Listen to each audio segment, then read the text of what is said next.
Eu acredito que talvez você já tenha perdido uma reunião ou umas férias por um motivo de um atraso num voo, que teve uma falha mecânica ou devido à manutenção de uma aeronave. Você já teve alguma carga eventualmente que não tenha chegado a tempo na sua empresa? Ou algum equipamento que tenha quebrado quando estava quase terminando o pedido de um cliente mais importante? Agora imagina só se projetos ainda maiores, com empresas que faturam milhões de reais por dia, produzem toneladas por hora. Imagina qual é o impacto disso. Por que então é tão importante a manutenção para essas empresas? Avião e caminhão parado não geram dinheiro. Uma planta parada não gera dinheiro. Imagina uma das maiores empresas petrolíferas do mundo e uma das maiores gestoras de projetos do mundo, a Statoil, na Noruega, que sempre entregou os seus projetos com 400% de atraso. Conheça então agora a história de como o Eli Goldratt foi convidado a ajudá-los e o que aconteceu.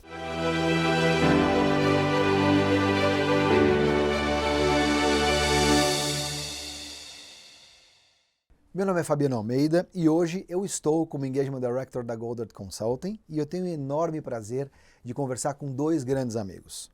Um deles é o Matthias Fischer, que é Head da Goldratt School e da Goldratt Circle aqui no Brasil. E o meu outro grande amigo, Dr. Javier Arévalo, um dos sócios globais da Goldratt Consulting. Nosso bate-papo de hoje é sobre como a teoria das restrições atua no ambiente de manutenção. A área de manutenção sofre com muitos atrasos e estouro de orçamento. É tipicamente uma área de pessoas muito comprometidas e trabalhadoras, mas ainda assim carece de velocidade que impacta a pontualidade de entrega e causa estouros no orçamento. Com tantas dificuldades desse ambiente, a teoria das restrições tem um diferencial de entender que poucas causas raízes governam 99% dos problemas. Então, o Matthias Fischer, que é head da Goldratt School e da Goldratt Circle aqui no Brasil, vai trazer a sua experiência de algumas das principais dores desse ambiente. Matthias, então com o objetivo de nós focarmos a primeira pergunta, de o que mudar, no seu entendimento, quais são as principais dores do ambiente de manutenção? Olá, Fabiano. As dores principais que a gente enxerga, primeiro começa com uma história da Statoil, dizendo do atraso, né? E o impacto que isso gera em cima das empresas, ou seja, não poder produzir, não poder continuar a operação. Com certeza isso compromete o orçamento, né? E muitas vezes acaba comprometendo o escopo junto com a qualidade. Essas três vertentes com atraso acabam impactando também a segurança, tá? Geralmente o que acontece, né, as empresas ficam presas no que a gente chama de fog of war, né, a neblina da batalha. É tanta coisa para ver, tantas frentes para ver simultaneamente, que eu não sei o que dar prioridade, eu não sei o que é mais importante, e uma delas acaba sofrendo com essa entrega. É comum, a gente já viu empresas que receberam peças primordiais para fazer manutenção depois do evento da parada. Nesse sentido, eu tenho que refazer a parada, tenho que parar novamente a operação, e isso só atrapalha. Sem contar que quando as empresas, as equipes estão focando em todas essas áreas, sem conseguir velocidade, sem conseguir progresso, a maioria das vezes gera muito estresse, muito embate entre as equipes que estão participando, seja ela interna da empresa ou até com contratadas, outras empresas parceiras que estão colaborando para esses grandes eventos. E não esquece da pressão que sente o equipe de manutenção, porque tem a pressão de operações. Eles estão esperando a planta, eles estão esperando equipamento para começar a produzir. Eles estão olhando quanto da meta não estou atingindo, tá? Javier, pegando esse gancho que você trouxe sobre a pressão que traz a operação sobre o ambiente de manutenção, existe algum risco, no seu entendimento, Matthias, sobre esse ponto que o Javier trouxe? Com certeza. As pessoas que mais conhecem a planta são a própria equipe que está dentro da empresa, mas dificilmente são elas que executam o serviço, né, da manutenção em si. Na maioria das vezes são empresas contratadas.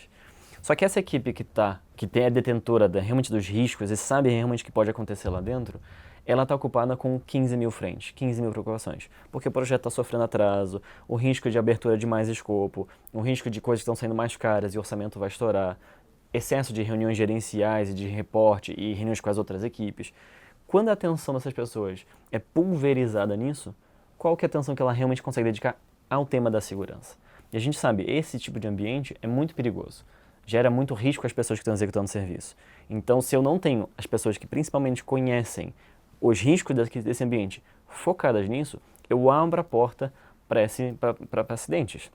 Sem contar que essa pressão que o Javier está comentando, ela é repassada aos contratados, né? Ou seja, eles têm que entregar isso com velocidade, e aí, na pressão, eu posso tomar decisões não condizentes com a segurança. Eu posso cortar caminho, eu posso esquecer de fazer um briefing de segurança, eu posso colocar pessoas com sobrecarga de trabalho, já cansadas, a realizar as tarefas, com mais risco de segurança.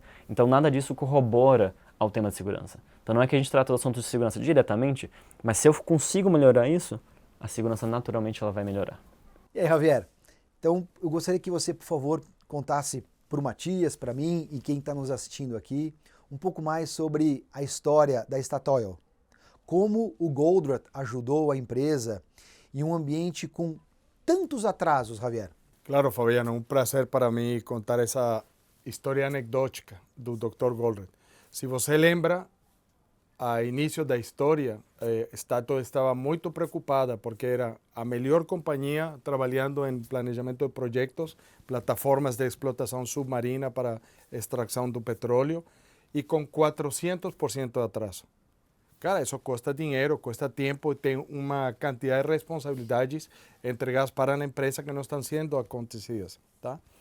Então, eles buscaram o Dr. Goldratt, ¿por quê? Porque algumas pessoas leyeron a meta. Com a meta, o Dr. Goldratt disruptiu, quebrou a forma convencional de fazer operações, ganhando muito lead time, fazendo as coisas muito mais rápido, mais confiantes em entrega a tempo.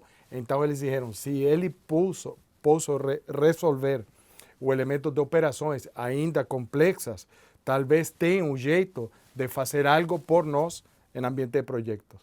E olha, por exemplo, ele dijo, sim, mas eu não sei nada de projetos, você tem que enviar-me o que está fazendo, vocês são expertos, são reconhecidos como a melhor empresa de projetos aí em área de energia. Enviaram uns livreiros assim de grande, certo? E o Goldratt começou a ler e estudar no viagem desde Israel até Oslo. E quando ia no voo, começou a pensar como é possível que pessoas que são tão competentes, ¿sí?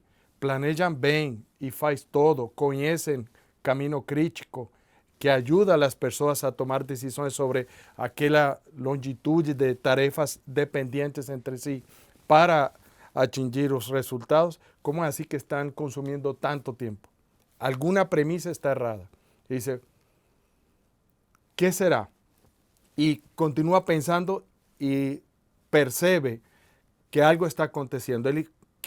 As tarefas não sempre terminam no tempo esperado. Alongam ou terminam mais cedo. E se terminam mais cedo, o projeto deveria ser mais curto. E não está acontecendo. Sempre é mais longe. Então, algo está passando com o jeito que eles estão gestando a segurança que está colocada dentro das tarefas.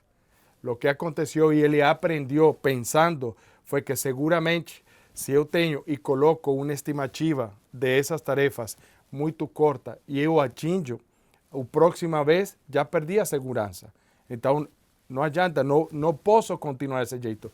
Então, mais bem, coloco a segurança e se já terminei mais cedo, o que vou fazer é continuar trabalhando até entregar quando diz que vou entregar. Desse jeito, protejo minha segurança para a próxima vez. Então, por isso é que ainda se termino mais pronto, o projeto ainda atrasa essas ganâncias, eu perdo. Mas quando tem atraso, aí não tem como recuperar. E quando você vai sumando todo isso, o caminho crítico alonga demais. E por isso é o 400%. Então, a conclusão que ele saca justo quando está aterrissando no Oslo, e aí vem a primeira princípio da corrente crítica, é que a segurança colocada dentro de cada tarefa se perde, se desperdicia. Então, o jeito, a modificação de gestão é retirar essa segurança das tarefas e colocar para proteger consolidadas, agregadas, o projeto como um todo. Essa é a história de como começa a corrente crítica, que é a solução de Goldratt desenhada para a gestão de projetos. Entre a viagem entre Tel Aviv e Oslo. E Oslo, muito bem. Sim, como para a velocidade de invenção do Eli Goldratt, tá? Javier, mas eu fiquei um pouco confuso. Se uma companhia desse porte, com tanta tecnologia, tanto conhecimento, afinal de contas, o que vinha impedindo com que eles de fato conseguissem sair dessa situação indesejada para uma situação desejada de entrega dos projetos dentro do prazo, orçamento, segurança e etc. Por supuesto, Fabiano, a história do Statoil obviamente é uma história feliz, é decir, com as mudanças que Goldratt recomendou no processo bem estruturado que eles tinham para gestão de projetos, começaram a entregar cada vez melhor, até o ponto que mais acima do 90%, 95% dos projetos empezaram a entregar a tempo, que são essas plataformas. Por lo tanto, a produtividade operativa eleva de maneira consistente a lucratividade da empresa. Agora, quando você olha para a corrente crítica e gestão do projeto, existe uma contradição natural que as pessoas estão tratando de lidar ou resolver no ambiente de projetos. A maioria das empresas que estão no mundo da manutenção não estão lidando com só um projeto, não é um projeto da parada. É um projeto da parada, tem subprojetos, múltiplos projetos, atividades, e você tem múltiplas empresas que estão envolvidas lá. Ou equipamentos muito complexos que têm que ser desarmados e entregados a usinas ou oficinas que têm que reparar distintas peças e mudar. Essa complexidade normalmente faz que sempre os projetos estão competindo por recursos e por condições que são necessárias entregar. Para ter uma organização que é capaz de gestar esses projetos de maneira consistente e prudente e entregar a tempo dentro do orçamento, são duas condições fundamentais. Por lo tanto, uma necessidade de um ambiente de projetos é entregar a tempo, com o escopo completo e com segurança. Mas você sempre tem a outra contraparte, que um projeto custa dinheiro, então você tem um orçamento que ser cumprido. E esse orçamento não somente tempo, é dinheiro que estou dedicando, investindo para recuperar capacidade operativa. E quando você trata de fazer isso, então tem múltiplos projetos. Para cumprir o prazo e isso, certo? Você quer aceitar e lidar com todas as mudanças e incertezas que aparecem. Quando você está trabalhando, as surpresas aparecem. Você tem que expandir o escopo de trabalho. Ou algo não deu certo, você tem que incrementar, então, as pessoas, tem que incrementar a maquinária ou comprar uma peça nova. E isso implica que o orçamento sofre. Então, para que o orçamento não sofra, o que quer você fazer? Tomar controle e não aceitar mudanças. Vamos a fazer desse jeito e não aceitar lidar ou ter essa pressão de limitar as mudanças produzidas por a incerteza do ambiente de projetos. Então, esse dilema, essa contradição é entre tolerar e aceitar todas as mudanças para poder lidar com todos os compromissos de projetos, mas você não quer porque tem que controlar o orçamento e um projeto específico global, que é, se eu deixo que isso continue sumando e sumando, o orçamento perde controle. E, por supuesto, isso afeta a lucratividade e o tempo afeta a qualidade operativa. Deixa eu checar o meu entendimento, Javier. Quando você traz na sua fala de que a aplicação da corrente crítica, que é a teoria das restrições no ambiente de gerenciamento de projetos, proporciona com que as companhias possam cumprir o prazo dos projetos e, por consequência, nós conseguimos aumentar a disponibilidade do ativo. E quando você traz esse conflito do ambiente de gerenciamento de projetos, eu estou errado, então, em concluir de que a teoria das restrições ela é muito mais do que aplicada em gerenciamento de projetos do que a gestão de tempo. Ou seja, como é que você enxerga a aplicabilidade da teoria das restrições em gerenciamento de projetos e, por consequência, o seu impacto na estratégia da companhia?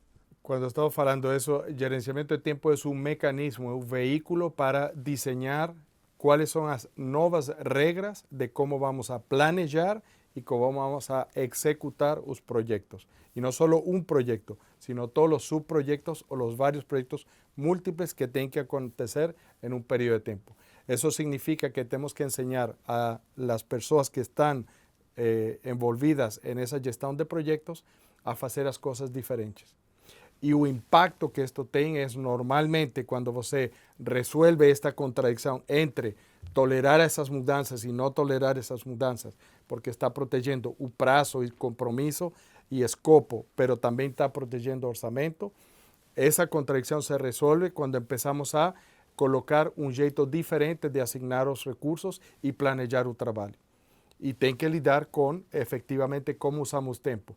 Tempo, al final, é parte da segurança, que foi a primeira resposta, o elemento que ele descreveu e, digamos, colocou como parte da invenção do corrente crítica. Quando isso acontece, então, você termina os projetos em um tempo mais curto, certo? Porque empieza a controlar o impacto da incerteza. Por isso falei de pulmão do tempo para o projeto completo. Pero tem outros elementos que têm que ver com a fase de planejamento e depois qual é o mecanismo reativo para assegurar o fluxo de tarefas mais rápido possível, para proteger esse lead time que você está prometendo entregar. E isso faz que a capacidade produtiva da planta sempre está disponível e recuperando o ativo quando você precisa.